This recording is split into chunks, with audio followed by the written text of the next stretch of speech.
네, 이 자리에 서서 간증하게 되어서 우리 하나님께 그리고 여러분께 감사드립니다. 오늘 여러분에게 저희 이야기를 나눈 이 자리에 서게 된 것까지의 여정과 그간 함께 해주신 우리 하나님에 대해서 나누고자 합니다. 저는 모태신앙은 아닙니다. 지금부터 30년 전쯤에 한 간호사가 있었습니다. 저희 어머니입니다. 저희 어머니는 간호사로서 보건소에서 근무했는데 보건소 특성상 때가 되면 근무지도 바뀌고 같이 일하시는 분들도 바뀌는 그런 직장 생활을 하셨었습니다. 그렇게 몇 년간 근무를 하셨는데 어느 날 의사 선생님 한 분이 가시고 새로운 의사 선생님 한 분이 오셨습니다. 그런데 이분이 정말 환자를 대하는 게 허준 같으신 분인 거예요.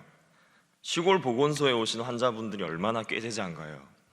그런데 그런 것을 아랑곳하지 않고 언제나 한결같이 환자를 사랑하는 마음으로 그 환자들을 대하는 모습이 우리 어머니 눈에는 다소 특이한 분으로 보였습니다. 이 의사 선생님 저희 아버지인 건 아니에요? 아닙니다. 오해하지 마세요. 저희 아버지는 아직 예수를 모릅니다. 하여튼 우리 어머니가 가만히 이 의사 선생님은 어떻게 이렇게 특이할 수가 있나 지켜보니 이분이 교회를 다닌다는 거예요. 저희 어머니는 제주도 출신이세요. 제주도는 지금도 그렇지만 그 당시에도 복음화율이 정말 낮아가지고 교회라는 게 뭔지도 모를 때였습니다. 저희 어머니는 그렇게 교회라는 것을 알게 되었고 그 당시에는 예수를 믿는 믿음보다는 도덕적인 삶을 추구하고자 어린 저의 손을 잡고 교회를 찾아서 다니기 시작했습니다. 지금 생각해보면 참 신기하고도 놀라운 일입니다. 그 의사 선생님이 직접적으로 복음을 전한 것도 아니고 교회 좀 다녀보라고 권한 것도 아닌데 말입니다. 필연이 필연과 만나서 운명을 이룹니다. 그렇게 저는 어릴 때부터 어머니 손에 이끌려 교회를 다니게 되었습니다. 제가 어릴 땐 참 믿음과 그리고 예수님에 대해서 무지했었어요. 아예 관심이 없었습니다. 우리 기쁨의 교회에서는 이제 순모임이라는 걸 하잖아요. 제가 다녔던 이제 고향 시골 교회에서는 구역 예배라는 걸 했습니다. 그 구역 예배라는 걸 하면 장로님이라는 분이 늘 치킨을 사오셨어요. 근데 그 치킨 봉지에 이제 장모님 통닭이라고 써 있는 겁니다. 제가 장로님하고 장모님이란 용어를 구분 못 해가지고 장로님은 치킨집 운영하시는 분인 줄 알았습니다. 보통 이 자그마한 시골 교회에서는 이렇게 강단에는 목사님만 이렇게 설교하시고 찬양 인도하시는 전도사님이나 집사님은 여기 요 앞에 서가지고 이렇게 찬양 인도하시잖아요. 우리 교회도 가끔 그럴 때 있긴 한데, 그래서 저는 여기 찬양 인도하시는 그 당시에 어릴 때 전도사님 예수님인 줄 알았어요. 그 정도로 저는 그저 어머니 등살이 떠밀려서 교회를 갔을 뿐 예수님 그리고 믿음에 대해서는 아무 관심도 없었습니다. 그렇게 세월이 지나서 어느덧 저도 중학생이 되었습니다. 여전히 교회와 믿음에 대해서는 전혀 관심이 없었는데 중학생 되니까 교회가 더 재미없더라고요. 재미없는 교회를 다니다가 어찌 연말에 수련회라는 걸 따라가게 되었습니다. 그리고 거기서 같이 찬양하고 기도하는 와중에 진짜 뭔가 있긴 있구나 라는 생각과 그때부터 이제 기초적인 믿음을 갖게 되었습니다. 보통 수련회라는 것이 3박 4일을 하면은 3일째 밤이 보통 이제 00시 그러니까 12시를 넘깁니다. 제가 믿음을 갖게 된 날이 수련회에서의 그 3일째 밤입니다. 그 날이 날짜로도 잊을 수 없이 정확하게 기억하는 날인데요. 그 날이 1999년 12월 31일 그래서 2000년 1월 1일로 땡 넘어가는 그때였기 때문입니다. 그렇게 믿음의 여정이 출발하게 되었습니다. 근데 이 믿음의 여정이 마냥 순탄하지만은 않았습니다. 학교나 사회 등 세상이라 할 만한 곳에서 힘들고 괴롭고 하더라도 교회에서는 사랑과 위로와 마음의 평안을 얻는 줄 알았는데 오히려 교회에서 더 힘든 일이 더 많이 발생하더라고요. 나보다 이제 더 믿음이 깊은 분들로부터 그리고 이제 같은 저보다 이제 물론 저보다 나이는 많겠지만 같은 또래 사람들로부터 이제 상처받는 일들이 생기기 시작합니다. 교회 내에서. 물론 그분들이 일부러 나를 힘들게 하는 건 절대 아니었어요. 믿음이 깊은 분들로부터 상처를 받는 것은 교회 내에서 상처를 받는 것은 정말로 견디기 어렵습니다. 이해 자체가 불가능해요. 모든 것이 나의 마음으로부터 비롯된다 하지만 어쨌거나 그런 상황을 있게 하신 하나님이 원망스러워지기 시작합니다. 하나님이 없다라고는 도무지 못하겠는데 그 하나님이 내게 선하신 하나님인가? 라는 의구심을 혹시 가져본 적이 있으십니까? 저는 그런 기간을 상당히 길게 가졌습니다. 갈수록 도무지 하나님의 선함을 인정할 수가 없는 거예요. 하나님을 믿는 것 때문에 괴롭고 힘듭니다. 차라리 하나님을 몰랐더라면 마음이 편할 텐데 라는 생각을 수도 없이 해봅니다. 그리고 하나님에 대한 원망이 자라나서 일부러 죄를 짓고자 하는 마음을 부추깁니다. 기독교인이면서 하나님을 대적하기 시작했습니다. 하나님을 하나님으로 인정하지 않는 삶을 살았습니다. 그리고 그런 삶은 제가 이곳 포항에 오게 되어서도 계속 이어지게 됩니다. 우리 기쁨의 교회는 제가 2015년 정도에 등록을 해서 아마 16년 중반쯤부터 제대로 다니기 시작한 걸로 기억을 해요. 그 당시에 제가 속했던 순회 사람들은 지금은 이 교회에 별로 없긴 한데 얘기를 들어보면 저의 모습이 많이 어두웠다고 합니다. 우리 기쁨의 교회를 다니게 되면서 많은 분들의 도움으로 점점 하나님에 대하여 응어리진 것들이 풀어지기 시작했습니다. 그리고 그 정점은 17년 12월 25일 성탄절 예배 때였어요. 고린도전서 2장의 제목이 뭐인지 아시는 분이 있나요? 한번 성경을 한번 펴서 보시면은 십자가에 못 박히신 그리스도라고 적혀 있습니다. 십자가에 못 박히신 그리스도. 왜 못 박히셨나요?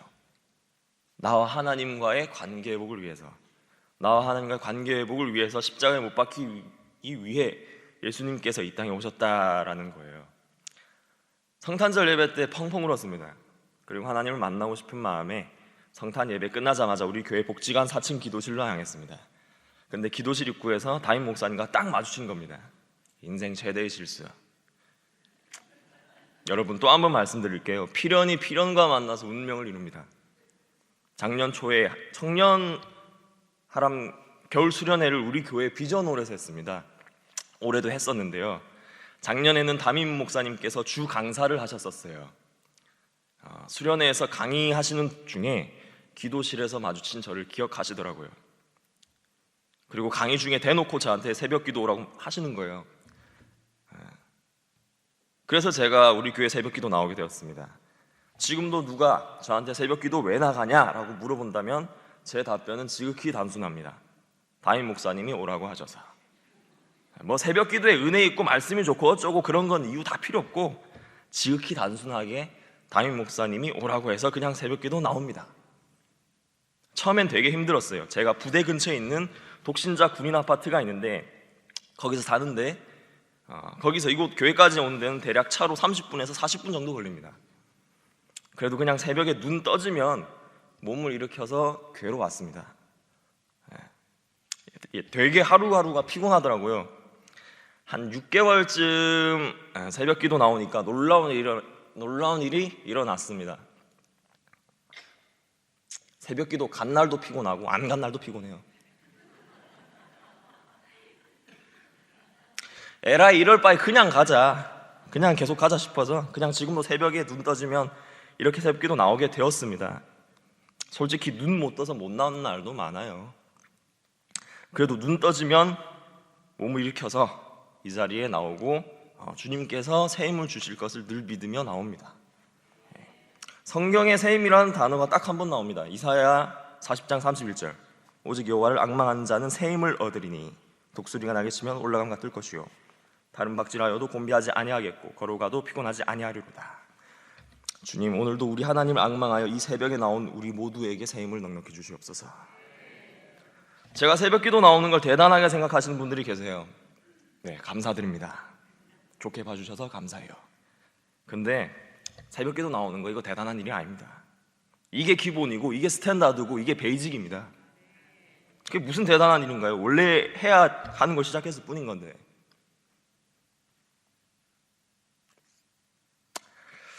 안타깝게도 이 자리 청년분들이 별로 보이질 않습니다. 그 청년들이 중년이 되고 장년이 되면 지금 여기 앉아 계신 여러분들처럼 이 시간에 이 자리를 채울까요? 여기 계신 분들 중에 물론 새벽기도 나오신 지 얼마 안 되신 분들도 계시겠지만 저는 개인적으로 여기 계신 대부분의 분들이 저만한 나이대 혹은 저보다 어릴 때 이미 이 시간에 이 자리를 지키신 분들이라고 생각을 합니다. 새벽기도 시간에 강단에서 선포되는 말씀이 왜 중요합니까? 지금은 말씀이 너무나 넘쳐나는 말씀의 홍수 시대예요. 근데 홍수 때는 진짜 마셔야 할 생수는 오히려 구하기가 힘듭니다. 그 생수 중에 생수의 말씀이 새벽 기도 시간에 우리 목사님을 통해 선포되는 하나님의 말씀이 아닌가요? 혹자는 제게 이렇게 얘기했습니다. 새벽 기도 시간에 은혜가 있으면 안 올 사람이 어디 있겠냐고. 나는 새벽 기도 시간에 별 은혜를 못 느끼겠더라고 말입니다. 여러분, 물론 새벽 기도 때 은혜 받을 수도 있습니다. 은혜를 사모해서 이 자리에 나올 수도 있습니다. 그런데 은혜가 전부는 아니에요. 우리가 진짜 새벽에 깨어야 하는 이유는 전쟁하기 위해서입니다. 출애굽기 14장 24절, 새벽에 여호와께서 불과 구름 기둥 가운데서 애국 군대를 보시고 애국 군대를 어지럽게 하시며, 출애굽기 14장 27절, 모세가 곧 손을 바다 위로 내밀매 새벽이 되어 바다의 힘이 회복된지라. 여호수아 6장 15절, 일곱째 날 새벽에 그들이 일찍 일어나서 전과 같은 방식으로 그 성을 7번 도니. 사무엘상 11절 11절, 사울이 백성을 3대로 나누고 새벽에 적진 가운데로 들어가서 날이 더울 때까지 암몬 사람들 치매, 남은 자가 다 흩어져서 둘도 함께한 자가 없었더라.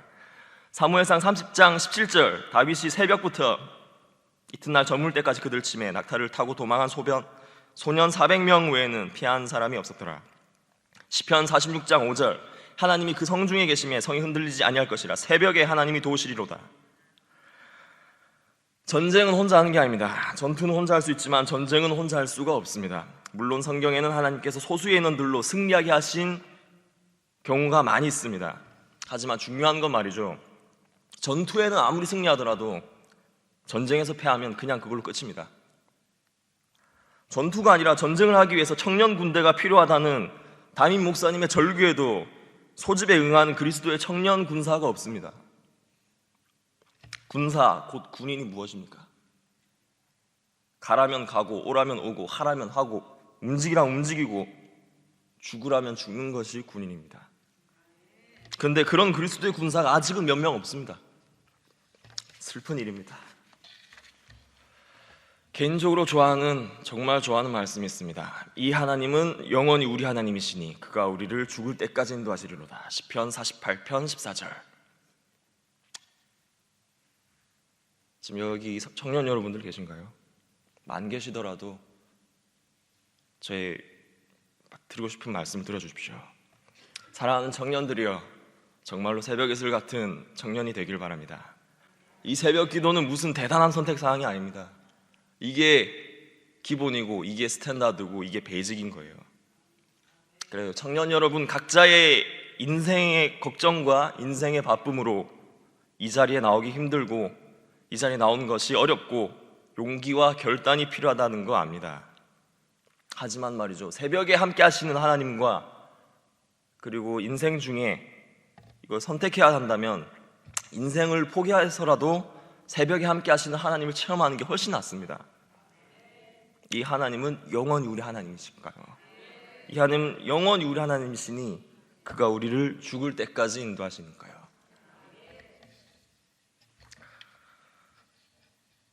여호와께서 기뻐하시는 청년 하람의 청년 군대, 진정한 그리스도의 군사가 세워지길 기도합니다.